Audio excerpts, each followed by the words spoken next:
One of the days we were there was the hottest day in recorded history in Paris. Yeah. It was the equivalent to 120 degrees US. Don't go to Fahrenheit. Paris Fahrenheit. in July. Yeah, because it's also there's no AC. I mean, apartments don't have AC. Like, it's usually mild temperatures throughout the year. Yeah. This is Worldschooling Q&A. I'm Astrid, creator of The Wandering Daughter. As a traveling family, we've spent 4 years traveling full-time to over 18 countries and 6 continents. Wherever we go, we try to learn as much as we can about the countries and cultures we visit. While we didn't coin the term, we like to call this worldschooling, using the world as our classroom. Each week, my husband Clint and I will answer one question about worldschooling and share our experiences of traveling the world with our kids. Ready to get started? Great! Let's dive in.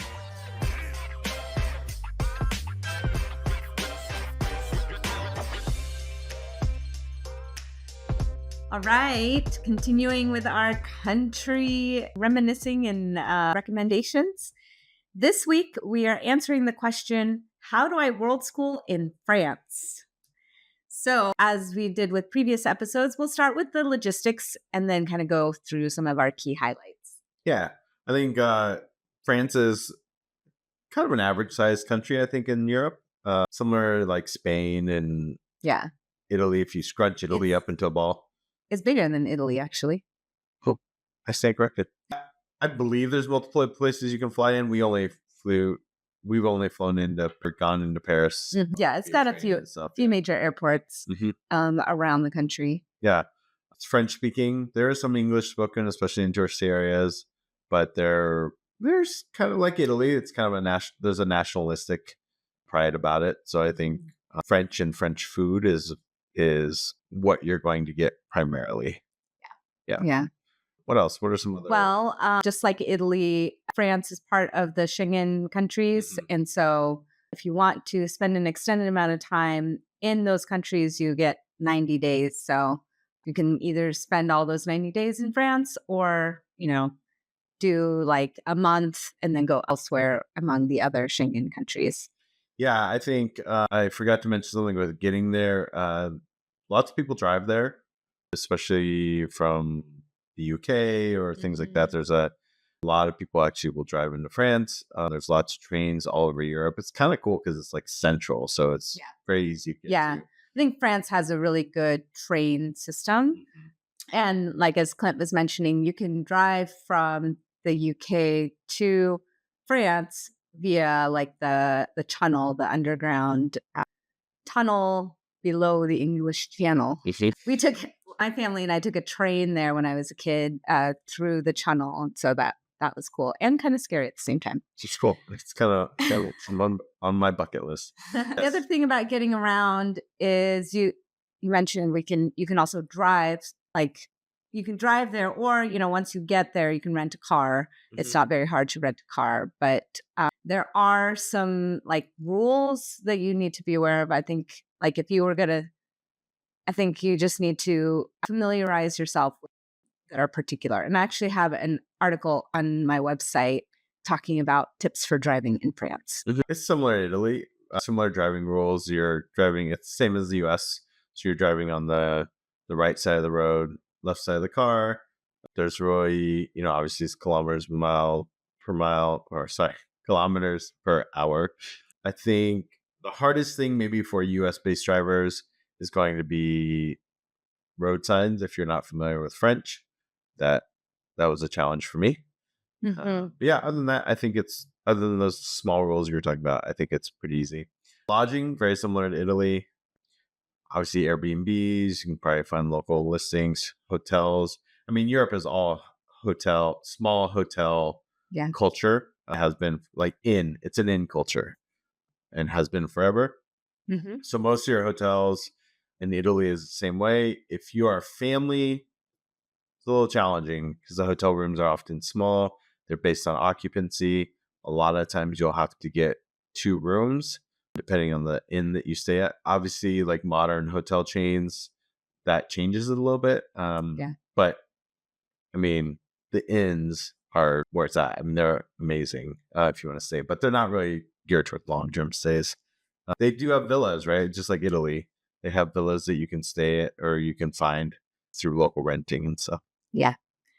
And I would say too, in terms of like the money, they use euros, and you can use your card if you want. But there's still some places that will take cash. So kind of bring your card, your credit card, but also, have a debit card that you can withdraw from like an ATM or something. I think we like to mention that because there are certain places, like we mentioned, like Mexico, for example, that's still heavily cash based.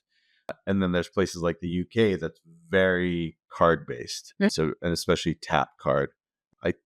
Places like France and Italy tend to be kind of a mix, more similar to US, I guess. Actually, US has become mostly card based at this point. Yeah. But yeah, safety wise, I think this is another reason that folks in the United States like to go to France. It feels very safe in a lot of ways. Obviously, in Paris, you deal with a little bit more like petty theft, petty crime. Yeah. Paris is also one of the major metropolitan cities of the world. So it can be a target for certain things, as history has shown.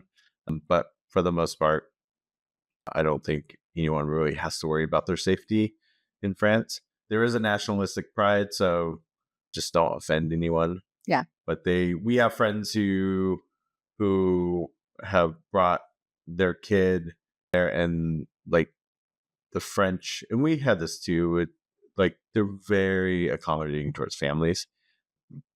But yeah, at least that was our experience. Yeah. Cool. So let's go into some of the key highlights. So we were in France for about a month, and we spent 3 weeks in Lyon and a week in Paris. And then while we were in Lyon, we did some like small day trips to like surrounding areas. So that's kind of the context of our highlights. We did have a tiny stint, like a couple days in Chamonix, just to get like a taste of the French Alps, I think. Yeah. So what did we like? What did you like about some of those places that we visited? I know we started with Lyon, but I'm going to skip Lyon for a second because the thing that I found absolutely fascinating is just the castles. So in Italy, you talked about just this rich history, like the Roman Empire and just like all this old ruins and architecture all around. But in France, it was the castles. Just like, and we saw this too when we talk about the UK. We'll talk about this as well. But it's just like driving from one city to another and just passing a castle. It's just I don't know. For us that have grown up here in the United States, it's just that seems bizarre. Crazy. Yeah. So I think that was one major highlight for me. Yeah, I think that was a nice highlight for me as well. And especially like when we were in Paris, we took a day trip out to the Palace of Versailles, and say what you will about like the extravagance of that era, but it really was beautiful, and just all of these rooms and the gardens and things like that. And that was a fun like experience to walk through there. And we talked a little bit afterwards about like, the French Revolution and what was going on in the rest of the country, while the king and the queen were building these palaces and enjoying themselves. And so that was an interesting like opportunity to talk about like privilege and inequality. Yeah. Well, speaking of that, like France, similar to most of Europe, has this incredible and deep history, like I say modern history, but it's like kind of modern civilization history. And so it's just incredible. Like the Palace of Versailles, for example, and the rich history it has. Paris in general. I remember walking through this part of Paris, and it was like, oh, this one plaque on this just benign corner of Paris, where there's restaurants, coffee shops, just apartments, nothing fantastic about it in any way. But there's this one plaque of like, this is where famous guillotine sat, and where like lots of people were executed. And you're like, oh, this is a way different place. Yeah. So Yeah, I mean, France is great if you're wanting to like, if you're a history buff or if you want to like, dive into some history stuff, because of there's like still old medieval towns. I mean, when we were staying in Lyon, we went and did like a day trip to Pérouges. yeah, And this is an old medieval town, and walked through this castle, or I don't know, it was kind of a castle, right? But it was like the town had a wall, like a fortress. It was kind of like a fortress too. And then I liked that because I felt like I was like walking back in time.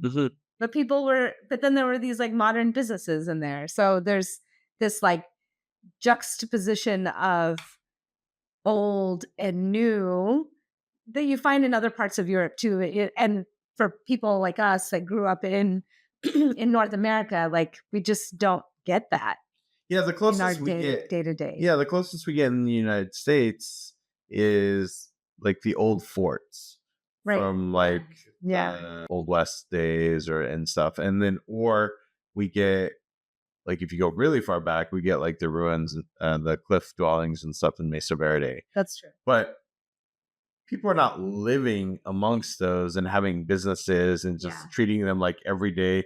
Well, of course we live it. No, they're like always tourist, like a place things. you go and right. Preserved things. So I mean, France has a lot of those like medieval towns, which is great if you're wanting to like learn about medieval history and kind of watch some videos or read some books ahead of time and then go walk through these towns. Yeah. It's a cool, like immersive experience. I think I wanted to talk about the kind of nature, just the beauty of France. I mean, it's similar to Italy. It's nothing specific, and you're not getting wildlife type of nature and stuff like that, but it's just absolutely gorgeous. I mean, Chamonix and French Alps and Mont Blanc, incredible mountains and beauty, and just the rolling hills. And I mean, it's picturesque. That could just be our conditioning raised over time of a Europe-centric history and school system. But well, so when we were in Lyon, we were house sitting for a couple weeks.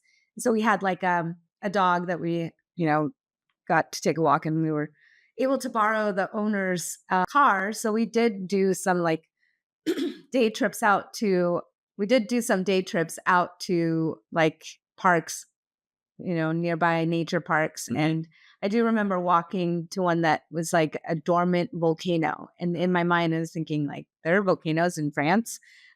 yeah. But it was gorgeous. We climbed up the mountain or the volcano and like looked out onto the fields and the hills. And so it was nice. It was a nice, especially because, well, I guess prior to being in France, we were in Italy. And so that was like a continuation of the like being out in nature and seeing things like the countryside type of experience. What about Lyon? Do you want to say more about Lyon? Oh, yeah. So Lyon I feel like it's an underrated city as well. Like most people, when they go to France, they'll be like, oh, yeah, Paris, oh, Marseille or Nice, along the Mediterranean.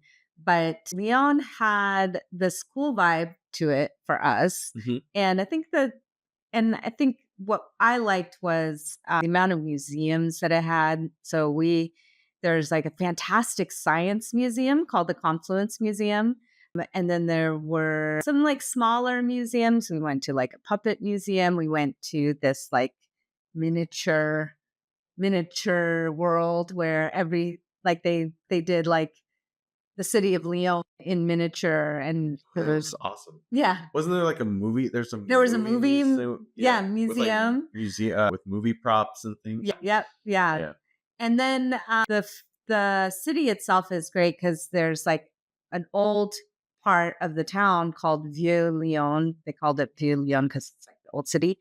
And, it felt very historic and there's like a little romance about it, Yeah, it reminds me, and it's right along the river. It actually reminds me of Kyoto also. It's like that very similar like old part of the town that's along the river, which makes sense, right? They build along the river, and that's where Yep. the Yeah. primary city would Yeah. be.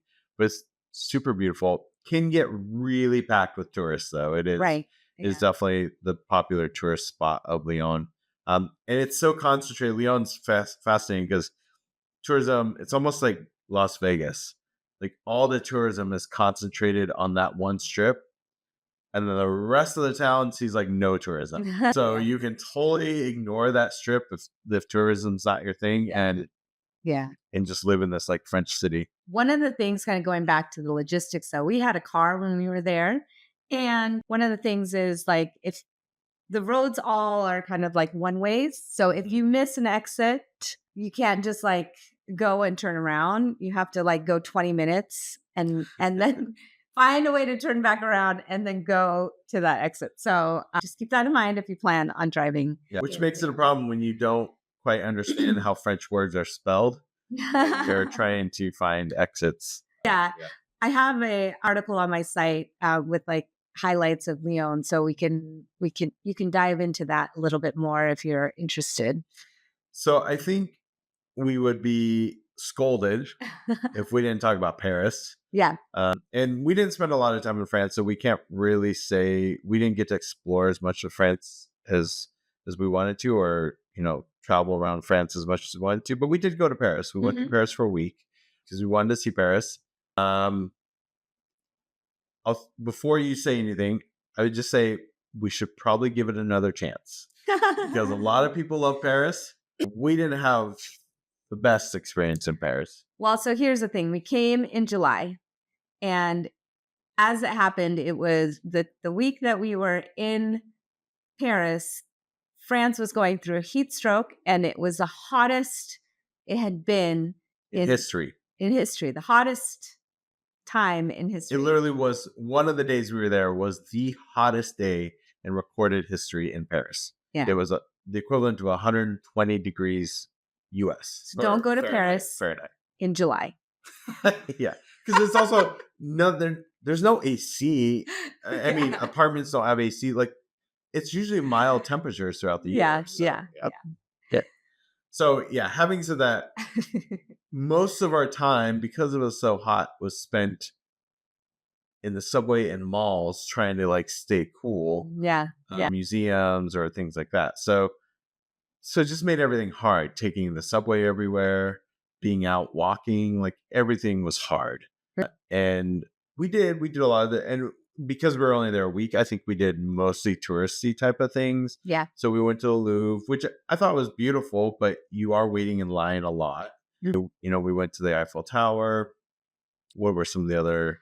Well, so Paris is great because it does have so many museums. Mm-hmm. And we went to one that was like, at the time, this was in 2019. At the time, these types of museums were not that popular, but now you can find them everywhere. But it was like, they called it like the Lumiere workshop or something, like the light workshop. But it's basically those like immersive art experiences where, and the one that we did was like a Japanese artist, I think. Was it Hokusai? Yeah, it was Hokusai. Hokusai, and then Van Gogh. Mm-hmm. And you go in and it's just a big room and there's like projectors and then they like splash the paintings on the walls, but it's kind of like animated, moving. So you feel like you're in these paintings. So that was really cool. Now you can find those types of experiences around the world, essentially in like big cities. Mm-hmm. But that was the first time that we had something like that. We didn't really get to experience French food, even in Lyon. We did a couple times. It wasn't really our cup of tea. It's a little heavy, kind of expensive. Mm-hmm. So when we were in Paris, it could have just been the places that we were picking to. We just felt like we were paying a lot all the time. Right. And so it was a little disappointing. Now we have really close friends of ours who absolutely adore Paris. And we need to go back with them. Yeah. And experience it differently. I think what was interesting too is I would have expected to see a lot more, like France used to be one of the colonial cultures, right? Like it had colonies all across the world. And I would have expected to see, at least in Paris, and maybe we were just not going into the right places, but like some of those like former colonies, you know, community or like immigrant communities from those former colonies, like having a place in the city or having like communities in the city. But maybe because we were there for such a short time, we like stuck to the same area, or the touristy areas, and we didn't really try and like go in there. So I think that is something I would have wanted to like dive into a little bit more, just like, you know, post-colonialism, like what influence did those former colonies have on France? Yeah, you're right. Because that was something we saw in Spain. It was something we saw in the UK.